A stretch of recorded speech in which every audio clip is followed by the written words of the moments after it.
Good afternoon. This is Chris with another video. I'm going to start a helpful to know I'll say like a series of videos. I went for a run today, and I had some ideas for some more videos, just that are going to help you along your StarCraft journey. So one is just knowing the strength of your units. I'm a bio player, but I used to play Mech versus Protoss, so I want to show you a couple different scenarios on how good your Terran units actually are. So, I guess to start off with, I like the 2-on-1 build. So this is a typical scenario I run into. I have a bunch of Marines with 1-1. If you do the build really well, you'll hit like a 640 timing with approximately 25 to 30 Marines, depending on how many you lose during your first move out with the 2 medevacs and the 16 Marines.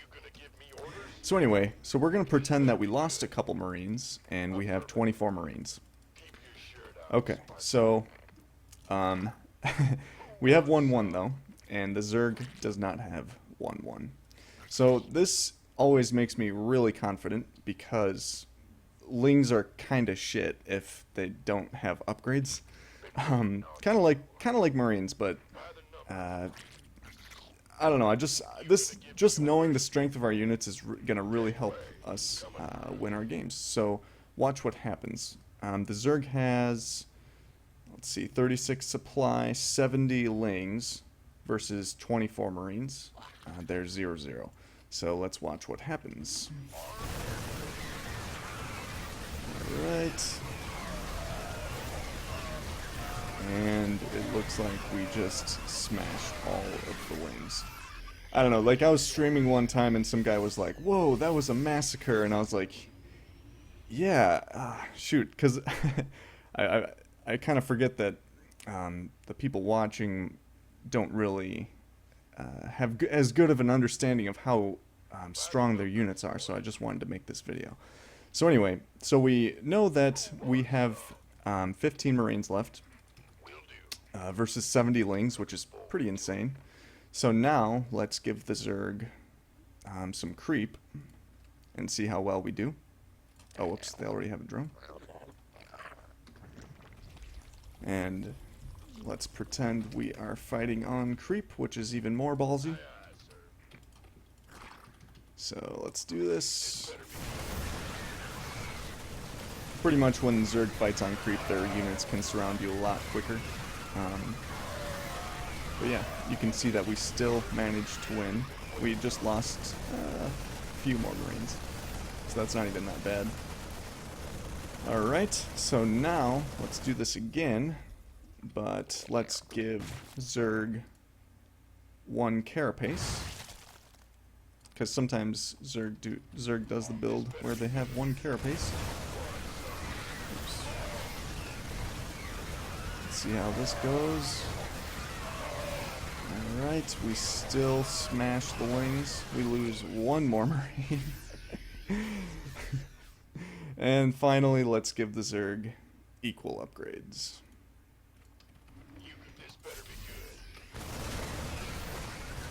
I actually kind of forget what happens here. Pretty close. Okay, so we still managed to win with equal upgrades. Now I'm going to show you what happens when Zerg has an upgrade advantage. So let's say they have, more realistically, they'd have 1-1 while we have 0-0. So, yep, 0-0 versus 1-1 Lings. And you'll see that the Lings absolutely massacre us.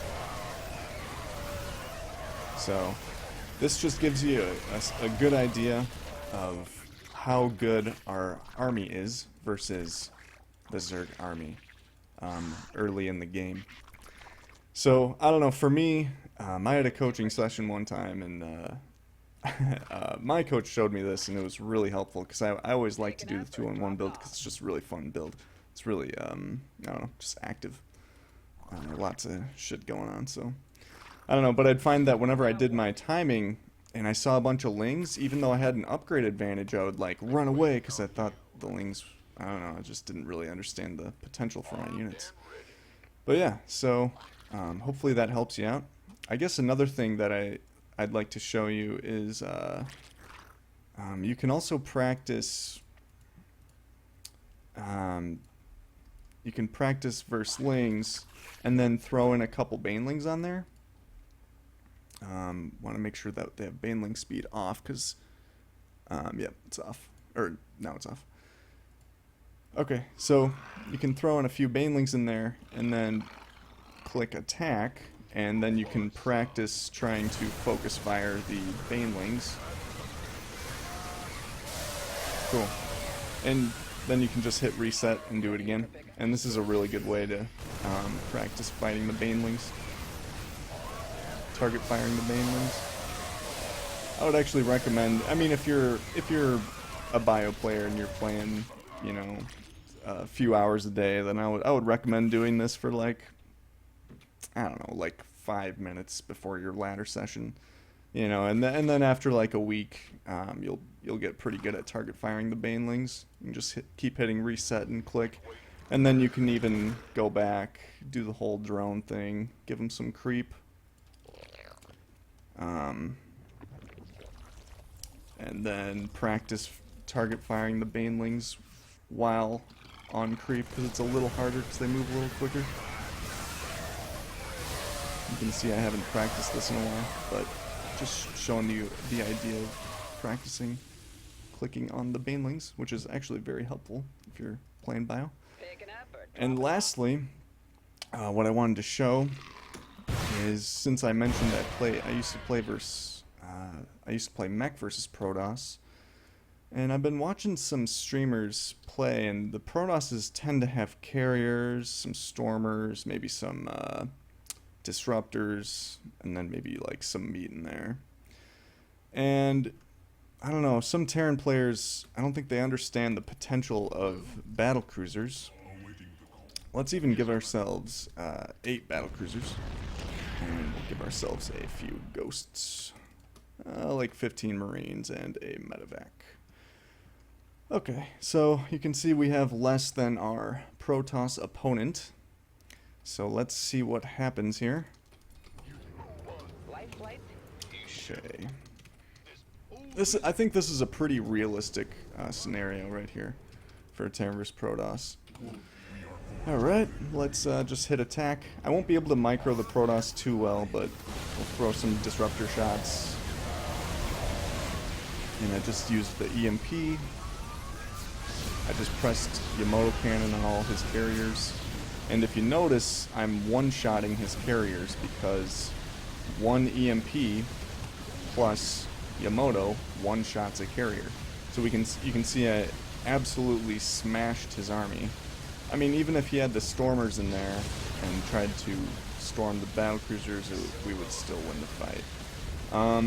The whole point of the Marines is to make it so that the Protoss has trouble clicking on your ghosts to feedback them. And then also to make it so that the disruptor shots don't hit the ghosts as well. So watch. So I'm just gonna press attack, stim the Marines forward. You know, you're just gonna throw out some disruptor shots. The Marines kind of tank for the ghosts, and I'm not even like microing very much. Just smash some EMPs down on the carriers and Yamato them, and they just die. And it's pretty awesome. So you can even micro the battlecruisers backwards. So let's say, you know, they get low on health, we would select them again. Click on the one without health down here. Teleport them backwards on the minimap. Let's say another one's low on health, click on that one, reselect, click the damaged one, reselect, click the damaged one, and you just keep doing that until your battlecruisers have the most value you possibly can get out of them. So anyway, I'm going to show you that one more time. Yeah, I guess to give you a clear idea of this, so the Yamato cannon does 300 damage, and the carrier has 400. What is that? Yeah, 400 life. And the Yamato cannon pierces armor, I believe. Yeah, it does. So if you EMP the carrier, it has 50 shields left, so it gives it a total of 300 life. So just to give you an idea of what's going on, Yamato, boom, carrier goes down, one shot. So it's like, it's just really, really good. I mean, I don't even know, like, like I used to play Mech versus Protoss all the time. I did it for like, I don't know, like 4 or 6 months, so I got pretty good at this. And especially in the Legacy of the Void, we have the teleport move, so it makes it really good. I mean, I don't know. I don't know. I just really wanted to show you guys this to show you the potential of the battlecruiser. So I stim the Marines forward. I can even just like right click them forward. EMP, and even if we mess up a couple times on the Yamato cannon, we can still teleport backwards, or you can even teleport. Here, I'll show you this. Just doing the same thing again. Just gonna right click forward. If you like win the battle pretty handily, you know, let's say the Protoss is starting to run back, you can even teleport all your battlecruisers on the Protoss's third to, or like whatever, how many base he has, like his necessary base at the moment, whether that's his 4th or 5th base. And then it kind of forces an engagement. It kind of forces him to attack into your battlecruisers. And even if you, I don't know, even if you lose the battlecruisers, you'll still be a base ahead. Let's say he starts microing back, you're killing his Nexus, comes back, and I don't know, you're still in a decent position, and you can still keep remaxing on battlecruisers. Yeah, I don't know. Otherwise, another option I see top GMs do, like, I don't know, like 6K or like 6.5K Terrans, is they like, they will like try to Yamato the carriers, and then they'll try to like teleport on top of the carriers while they're running away, and that works pretty well too. Yeah, I know this last part is kind of hard to like explain. I'd have to give a better example, so I apologize for that. But hopefully you get the idea. Just Yamato cannon is really good, and the Ghost can make it so the Yamato cannon one-shots the carrier, which is really good. The Marines make it so it's hard for the Protoss player to kill the Ghosts. And even if they have a whole bunch, let's say they've got like 6 disruptors and they smash your entire army, you know, you can even get creative and put the Ghosts in the medevac, and then it's, I don't know, I don't think the Protoss will understand to feedback the medevac. I don't think he'll expect that you'll have Ghosts in there. So, yeah, it's just another option that you can do.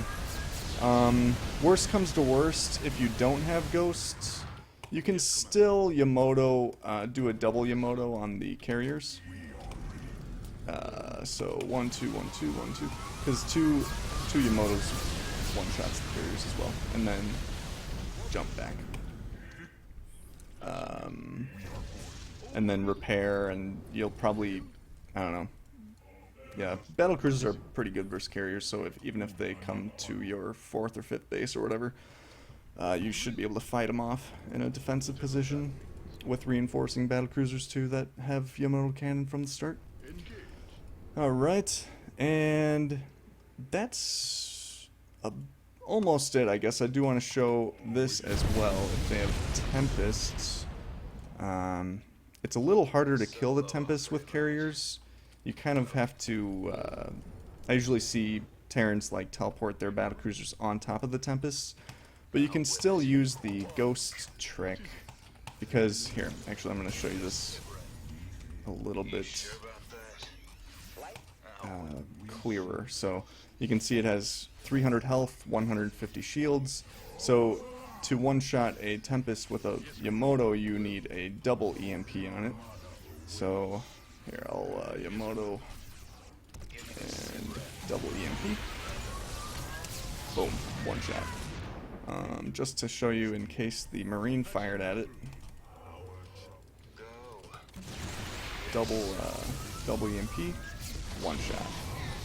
So yeah, usually versus Tempest, you're gonna have to have a ton of battlecruisers teleport on top of the Tempests, I don't know, as they're running away or something, then try to Yamato them.